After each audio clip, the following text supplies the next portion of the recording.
अस्पताल के रोशन मगर बेरौनक कमरे में एक बेटी अपने बाप की मुधम होती सांसों से लपटी हुई थी। 20 साला मुकद्दस खलील एक रोशन सितारा जानती थी कि उसकी दुनिया उसके बाबा के गर्द घूमती है। वक्त कम था और फैसला बहुत बड़ा।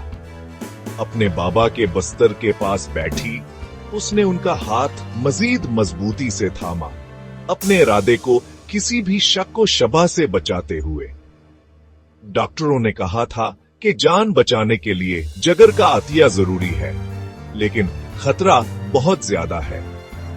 एक लम्हे की भी हचकचाहट के बगैर मुकद्दस ने अपने बाबा की तरफ मुस्कुराते हुए कहा, बाबा, मैं अपनी जान दे दूंगी, सिर्फ जिगर का एक टुकड़ा नहीं, आपको बचाने के लिए मैं आपको कुछ नहीं होने दूंगी। ये अल्फाज सुनकर उसके बाबा की आंखों में आंसू आ गए, लेकिन मुकद्दस की आंखों में सिर्फ अज़्म था। वो लम्हा आ गया। ऑपरेशन थिएटर की तेज रोशनियों के नीचे बेटी ने अपने बाबा को एक नई जिंदगी देने के लिए अपना जिगर दे दिया, अपनी जान की हदों को छूते हुए। जब होश आया तो वो अपनी तकलीफ के बावजूद मुस्कुराई। बाबा, आप ठीक हैं? उसके बाबा की आंखों में हैरत, प्यार और एक ऐसा खौफ था जो कोई बाप बर्दाश्त नहीं कर सकता।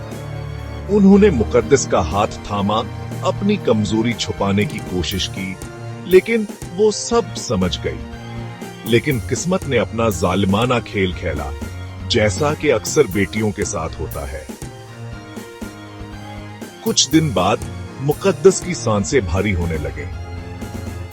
डॉक्टर दौड़ते भागते रहे, लेकिन उसका वक्त आ गया था। अपने आखिरी लम्हात में उसने अपने बाबा के आंसू पूंछने की कोशिश की, लेकिन हमेशा के लिए आंखें बंद कर ले। वो चली गई, लेकिन एक नई मिसाल कायम कर गई। एक बेटी सिर्फ जायदाद की वारिस नहीं, बल्कि अपने बाप की तकलीफ, दुख और यहां तक कि उसकी मिरास की भी।